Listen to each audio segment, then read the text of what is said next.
Okay, Cathy Downer, thank you so much for joining us once again. Thank you. Always a pleasure to be on.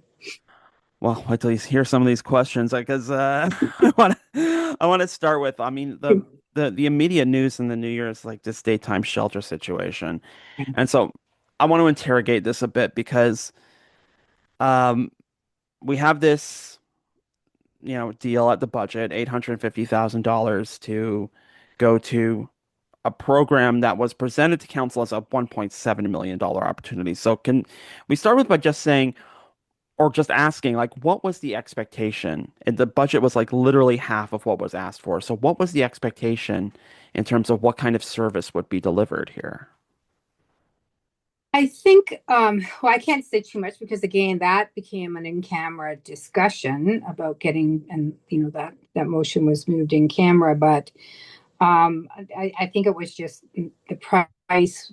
The 1.7 was unexpected. On top of all the other social services budget asks, right? I mean, there's the winter response, which is another 600,000, and then a almost 20% increase in the other social services budget. So it is about was about trying to work with the groups to see what we could find to do with the 850,000.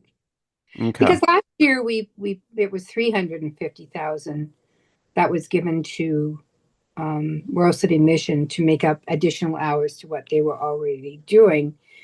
So this seemed like a huge leap for the like service, right? At that time.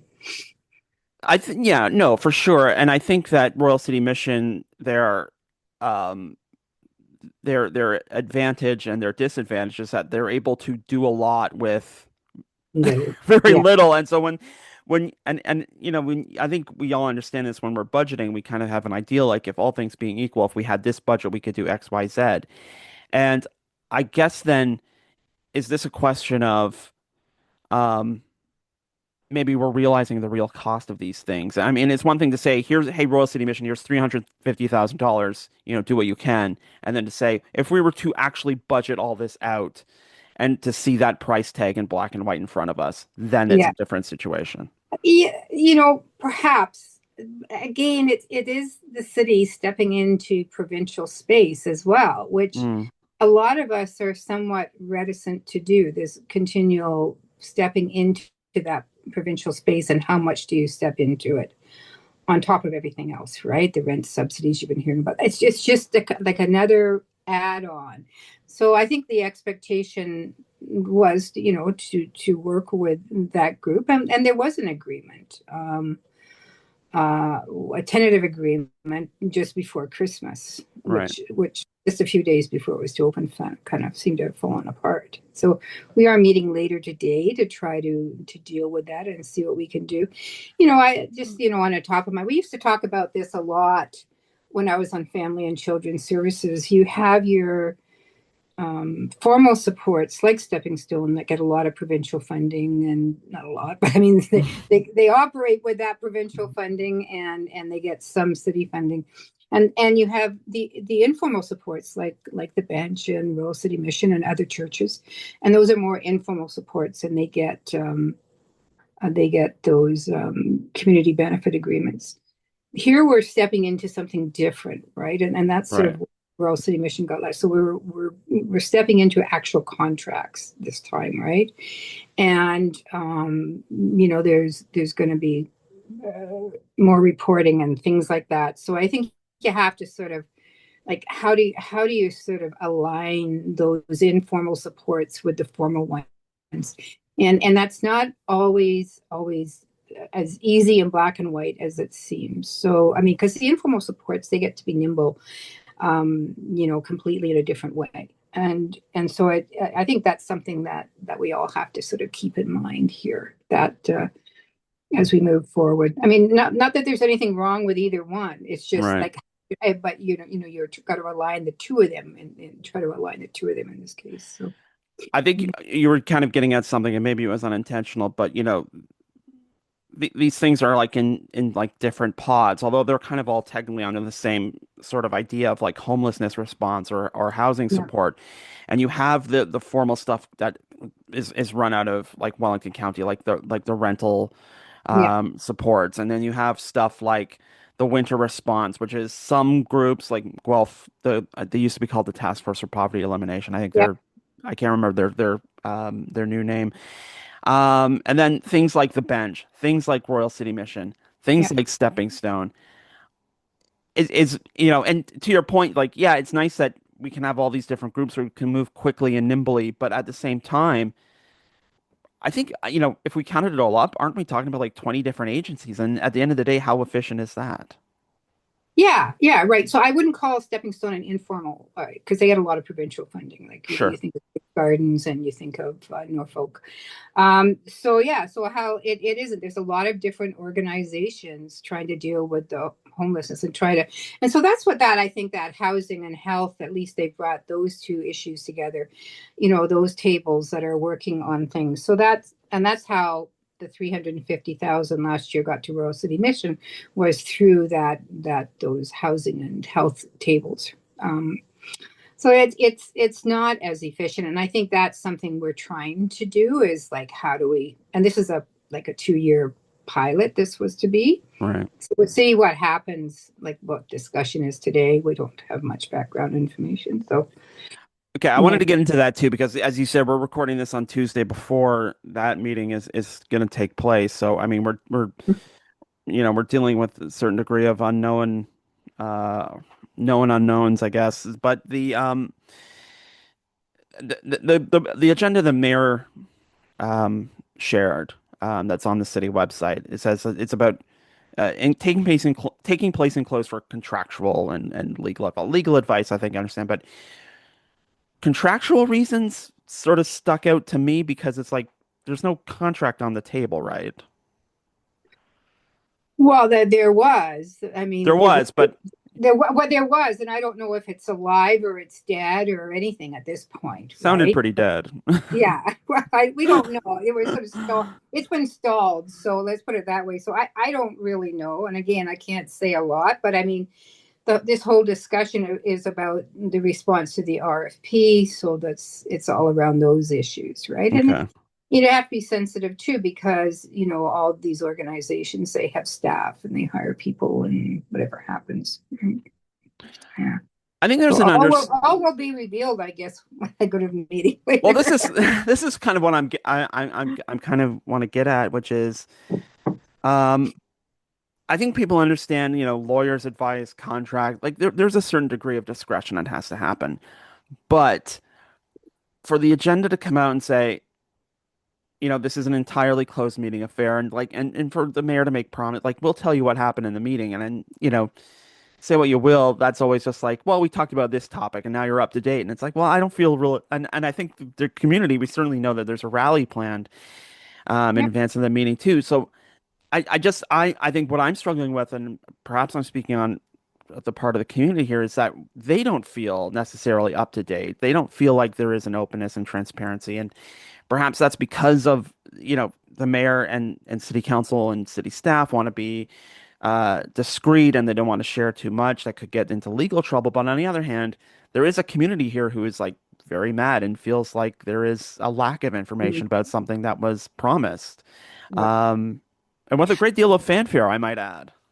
Yeah, so I think it needs to be personally. I think it needs to be, and I'll be advocating for this, a pretty fulsome reporting after the meeting, right? I don't think we can go into publicly sort of what happened in like around those contracts. I mean, I think the city has put out a notice saying, basically, they haven't got into the reasons behind a lot of this, other than, Stepping Stone's kitchen won't be ready. But there's always other things that can't go into that. So I think I think I'm hoping for a pretty fulsome reporting after the meeting, and um, on how we plan to move forward, because that's what needs to happen. I think the community needs some kind of reassurance that we are moving forward with something on this issue. And I don't think we need to publicly get into the details of the RFP and what happened with it either. Right. And no, my argument about closed meetings, like I don't need to know what the city solicitor Yeah. has to say word by word, but Hmm. there has to be a happy medium between a transcript Yeah. of what goes on in that meeting and, Yeah. just the mayor saying, we gave direction. Yeah, I don't think it'll be that little. Like I said, I'll be advocating for more fulsome information being provided to the public, and maybe a little bit about, if we don't have all the information today about how we're moving forward, just some of it, then okay, so what is the plan, right? Hmm. So like, how are we gonna cover this off, right? So mhm. I'm going to ask Yeah. this as bluntly as humanly possible. The 850,000 in lieu of the 1.7 million. Uh, is that because of Royal City's involvement, Royal City Mission? That there are some very vocal people who do not want a daytime shelter downtown, and there was a caveat in that RFP that we are weighing things according to we don't want that in the main Yeah, commercial I area. can't really say how the 850,000 came around. I mean, it was a half of it, but I mean, certainly we want as much coverage as possible. And the RFP says what the RFP says, right? Like, Right.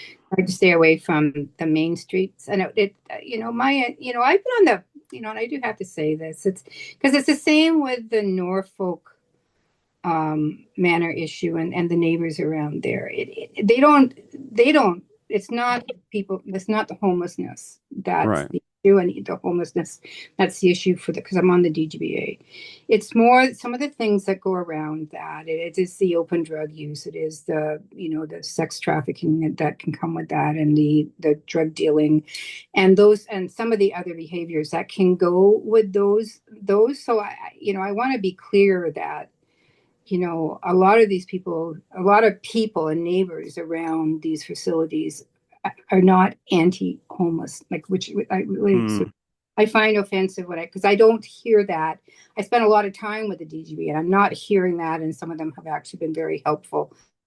The bookshelf and other places, and but it is the other activity that becomes more problematic for business owners and homeowners around Norfolk Manor, that when that happens.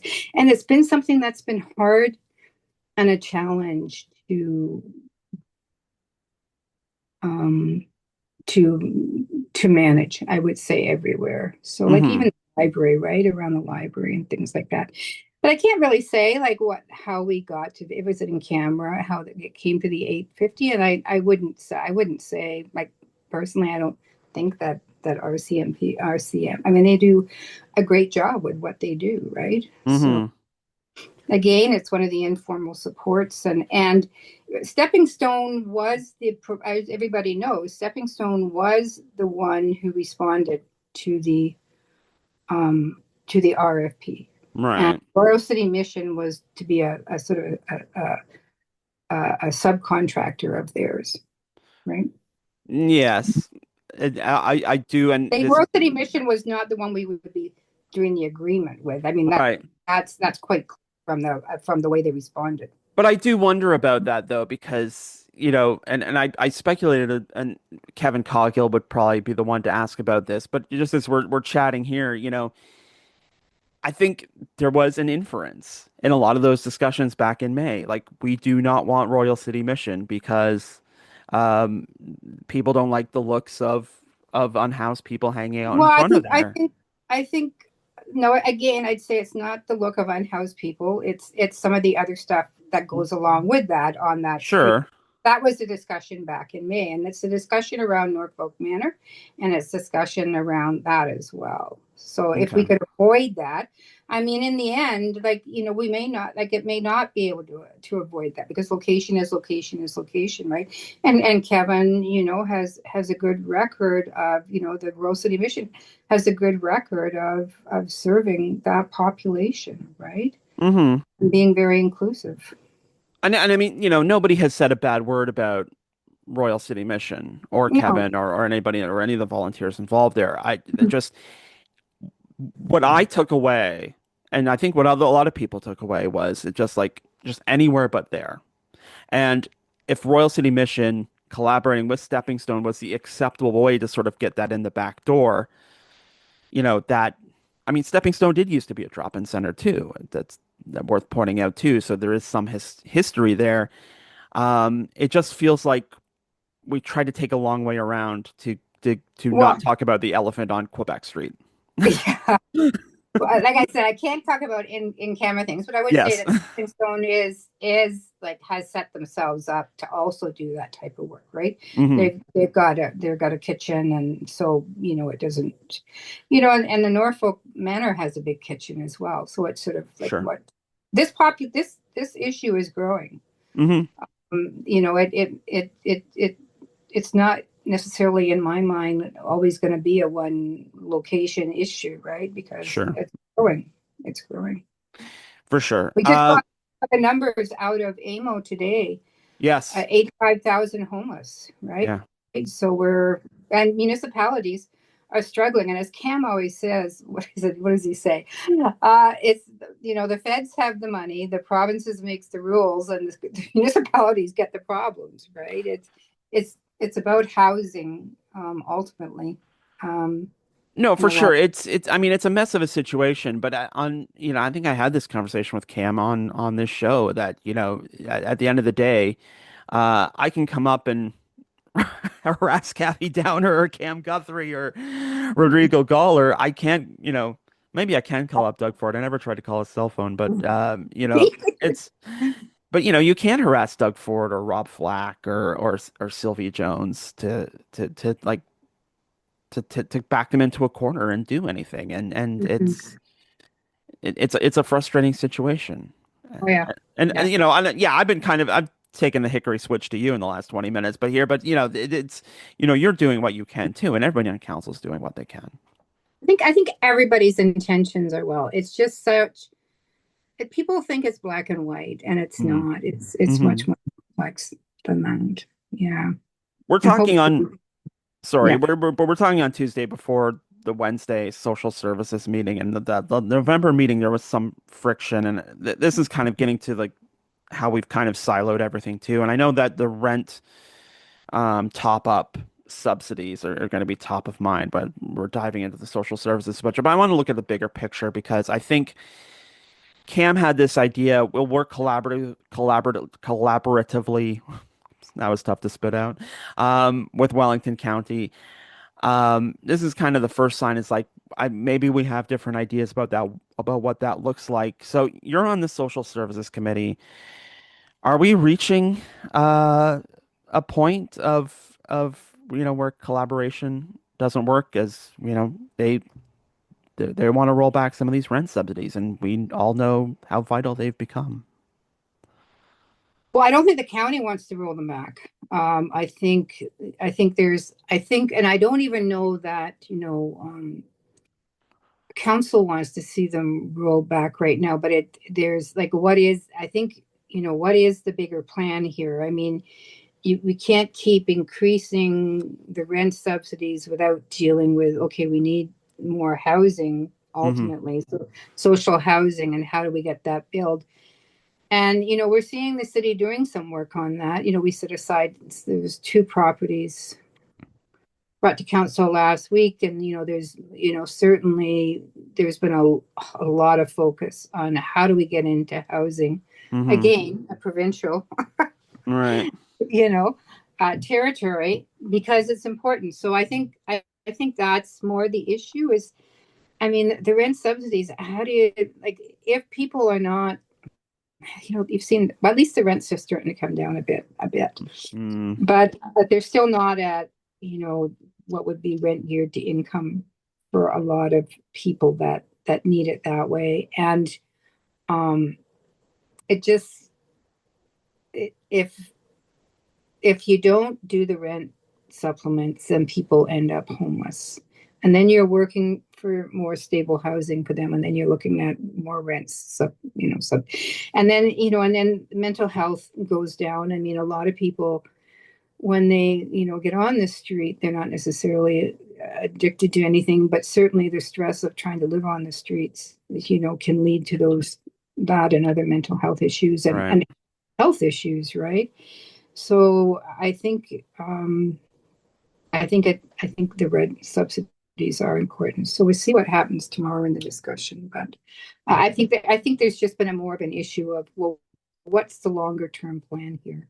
Hmm. Um, these we can't. I know you hear Councillor Busuttil keep talking about this.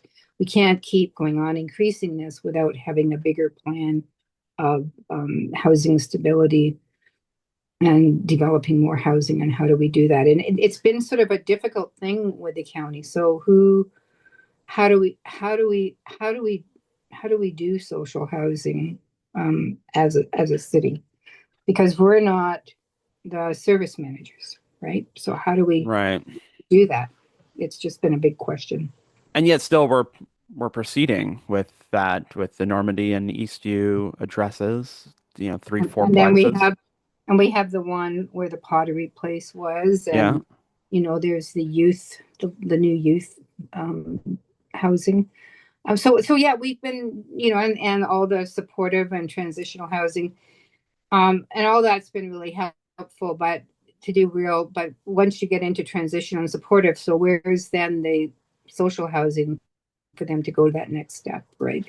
And so some of that we're working on. Yeah, yeah. The money we got from the province before Christmas for getting to 85% of our housing starts for the year. Do you know what that's going to?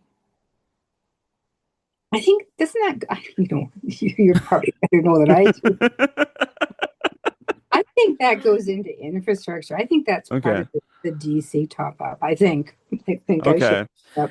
I mean, but again, we're missing a partner at the table, and this is get to bring it Or back to Rob partners. Yeah. Flack. It's like he Yeah. comes in and does this drive-by. Here's your big novelty check for doing something that, we gave you a number and your builders met it despite all Yeah. the challenges. And it's Yeah. still not 100%, it's 85%. And that's still, for-profit housing. It's not the deeply Yeah. affordable units we need. Yeah.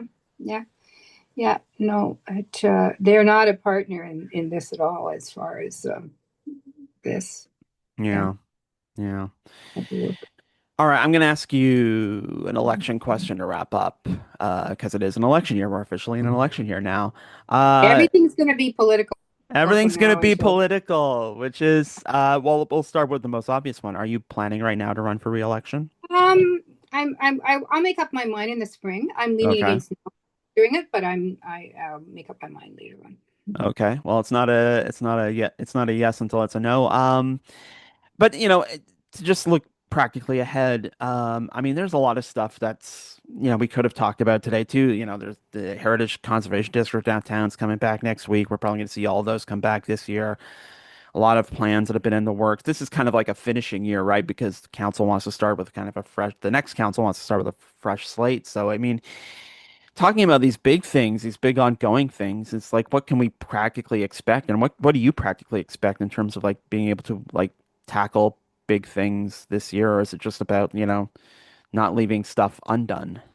Well, I think, well, luckily we're going to be able to open finally the library and the South End Rec Center. Hmm. I think, the heritage designations for the downtown and the reformatory. I hope they don't become political, throwing around things. I hope, we've gone this far. They're at the point of making a decision. I hope those things are done. Then there's that citywide parking strategy that, seems like we've been talking about parking forever. Yeah, And we still have the budgets with the local boards that are, that's right. done. Um, so I do see some big things like in the sort of, between now and sort of May, and I think then it'll dwindle off a bit. But yeah, the problem is in these years, it's just so much more political than an Sure. election year than it needs to be. I mean, even this, the daytime drop in, I think has become very political too, right? So Yeah. Yeah, more. I think. I mean, it was always going to be political to an extent too, but I think the mayor very much wants to be seen doing things, and perhaps he should. But I do.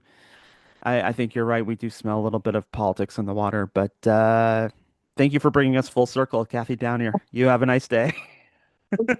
okay, is that